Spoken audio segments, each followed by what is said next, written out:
Hi students, welcome to my YouTube channel physics express. मैं set 1, set 2 और set 3 का MCQ का solution कर चुका हूँ 3 वीडियो बना के। वो देख लेना, चैनल पे है। प्लेलिस्ट भी बना दिया हूँ सेपरेट से, देख लेना ज़रूर से। अब सॉल्व करते हैं सेक्शन ई का लॉन्ग क्वेश्चन के जो न्यूमेरिकल्स आते हैं पार्ट पार्ट में, वो देखते हैं। सेक्शन ई का फर्स्ट क्वेश्चन देखो, obtain expression for capacitance of parallel plate capacitor with dielectric medium between its plates. ये तो डायरेक्ट क्वेश्चन है, जो के epsilon not a by D आता है ना, वही निकालना है। ठीक है, उसका न्यूमेरिकल देखो। A charge of 6 microcoulomb given to a hollow metallic sphere of radius 0.2 metre, find potential at the surface and the centre of the sphere.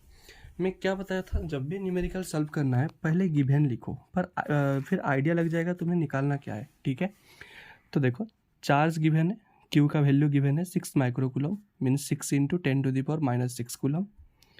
Hollow metallic sphere given है और रेडियस गिवन है 0.2 metre. Okay, तो potential हम कैसे find करेंगे? Potential का formula होता है के क्यू बाय आर।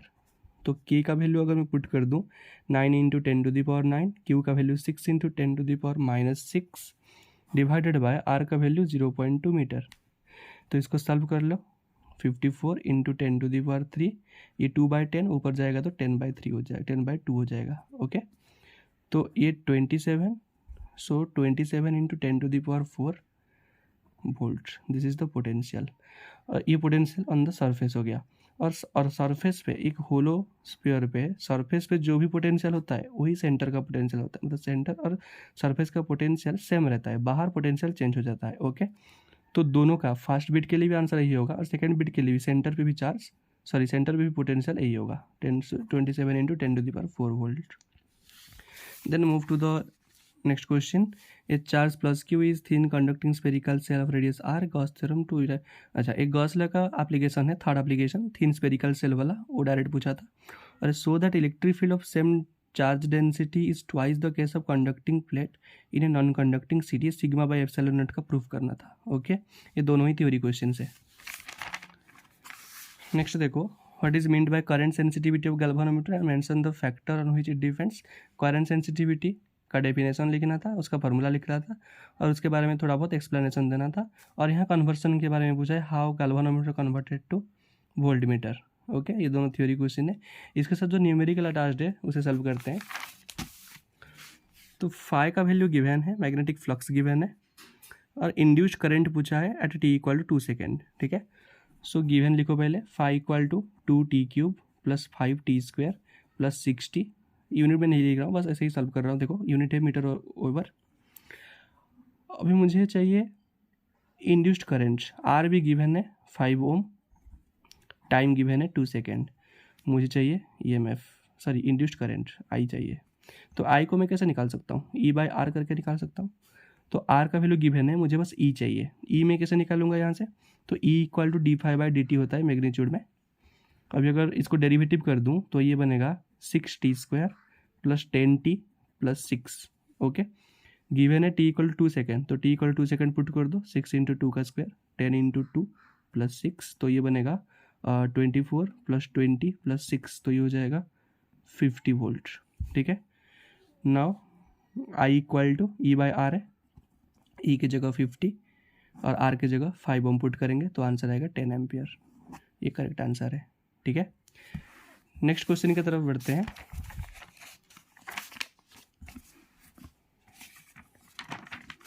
प्रिज्म का क्वेश्चन है, रिफ्रैक्टिव इंडेक्स ऑफ प्रिज्म पूछा है और उसका ग्राफ पूछा है। ग्राफ जो ऐसे होता है, ठीक है, ये बनाना था और रिफ्रैक्टिव इंडेक्स निकालना था मिनिमम डेविएशन के लिए। उसके साथ जो न्यूमेरिकल अटैच्ड है ये देखो। तो ये एक अच्छा, मैं डायग्राम यहीं से ही बना देता हूँ। देखो ये ग्लास सरफेस है, इसके अंदर कुछ लिक्विड है, वो लिक्विड का रिफ्रैक्टिव इंडेक्स म्यू है, वो म्यू का वैल्यू हमें निकालना है। और यहाँ एक रे इंसिडेंट हो रहा है एट एन एंगल 45 डिग्री, ये नॉर्मल है। तो नॉर्मल और इंसिडेंट रे के बीच जो एंगल बनता है वो होता है एंगल ऑफ इंसिडेंस। तो ये 45 होगा, ये नॉर्मल है तो ये भी बनेगा 45 डिग्री। ठीक है, अभी ये 45 डिग्री और ये रिफ्रैक्ट हो रहा है। अब देखो ये 90 डिग्री है, अगर रिफ्रैक्टेड रे और नॉर्मल के बीच का एंगल को मैं आर ले रहा हूँ तो ये कितना बनेगा? 90 - 2r बनेगा।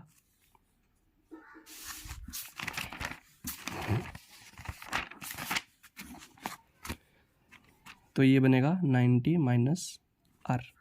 ठीक है, अब देखो यहाँ मैं अगर एक नॉर्मल ड्रॉ करूँ तो ये 90 माइनस आर है, तो ये भी 90 माइनस आर हो जाएगा। ओके, अभी देखो अगर हम अप्लाई करेंगे स्नेल्स लॉ, सपोज ये पॉइंट है ए पॉइंट और ये पॉइंट है बी पॉइंट। ठीक है, तो ए और बी में मैं स्नेल्स लॉ अप्लाई कर रहा हूँ। ठीक है,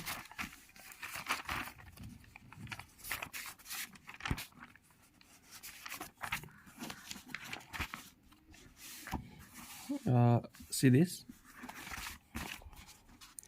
तो ये हो जाएगा μ1 sine 45 equal to μ2 sine r implies, यहाँ से ए आर मीडियम से आ रहा है तो म्यू का वैल्यू 1 होगा, तो 1 इंटू साइन 45 1/√2 होता है। साइन 45 का वैल्यू μ2 इंटू साइन आर को एज इट इज रहने दो, implies μ2 sine r equal to 1/√2। ये हो गया इक्वेशन 1। ओके, अब क्या करेंगे, ये जो बी पॉइंट में यहाँ भी स्नेल्स लॉ अप्लाई करते हैं। यहाँ देखो लाइट रिफ्रैक्ट होकर ए बी की तरफ आ रहा है, तो ये नॉर्मल है, ये रिफ्रैक्टेड रे है, तो यहाँ एंगल ऑफ रिफ्रैक्शन बन रहा है 90 डिग्री। ओके, तो अब अप्लाई करो, ये μ2 है, तो μ2 साइन 90 माइनस आर आएगा। क्यों? क्योंकि ये इंसिडेंट रे अभी है और ये रिफ्रैक्टेड रे है। इंसिडेंट रे और नॉर्मल के बीच जो एंगल बनेगा उसे बोलते हैं angle of incidence. So angle of incidence here is 90 minus R. ये 90 माइनस आर कैसे आया? ये राइट एंगल ट्राइंगल में देखो, ये आर है, ये टोटल 90 डिग्री है, तो ये बनेगा 90 माइनस आर। अब यहाँ मैं जो नॉर्मल ड्रॉ कर रहा हूँ ये दोनों पैरेलल है, तो ये 90 माइनस आर बनेगा, तो ये भी बनेगा 90 minus R due to alternate angle. Okay, now see, ये बाहर की तरफ जा रहा है, तो ये अगेन हो जाएगा μ1 into sine 90 degree, because angle of refraction is 90 degree. So sine 90 value is 1। Sine 90 minus r क्या होता है? कॉस आर होता है, तो ये हो जाएगा μ2 कॉस आर इक्वल टू μ1 का वैल्यू कितना, ए आर मीडियम में जा रहा है ना, तो इसका वैल्यू हो जाएगा 1, इक्वेशन 2। अब इक्वेशन 1 और 2 को डिवाइड कर दो, तो μ2 कैंसिल हो जाएगा, तो ये बनेगा tan r equal to 1/√2।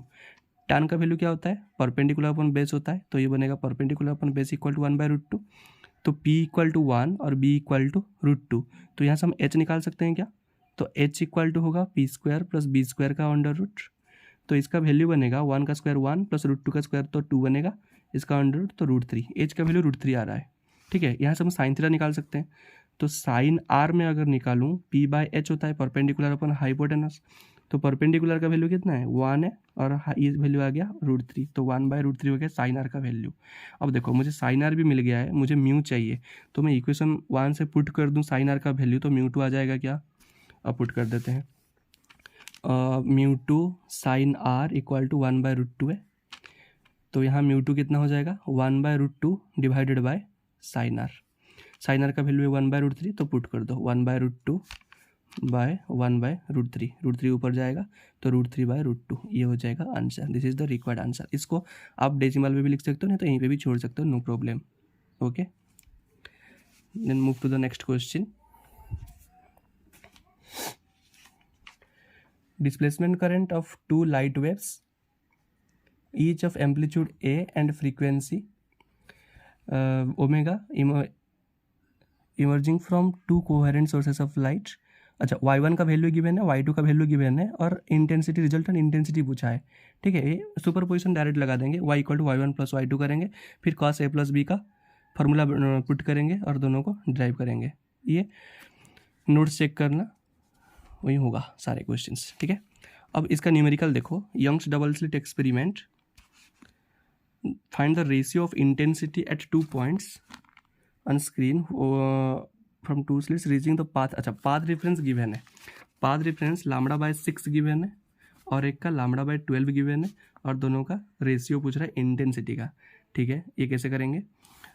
You know the relation between path difference and phase difference is delta phi equal to 2π/λ into delta x. ये फार्मूला आपको पता होगा, तो यही यूज़ करेंगे यहाँ। तो delta phi equal to 2π/λ into delta x. अगर मैं λ/6 के लिए निकालूँ तो डेल्टा फाई कितना आएगा? 2π/λ इंटू λ/6 हो जाएगा, λ कैंसिल, ये 2 3, तो ये बनेगा π/3। ठीक है, λ/12 के लिए अगर निकालूँ तो delta phi equal to 2 pi by lambda into delta x, तो lambda by 12, lambda lambda again cancel, तो ये बनेगा पाई बाय 6।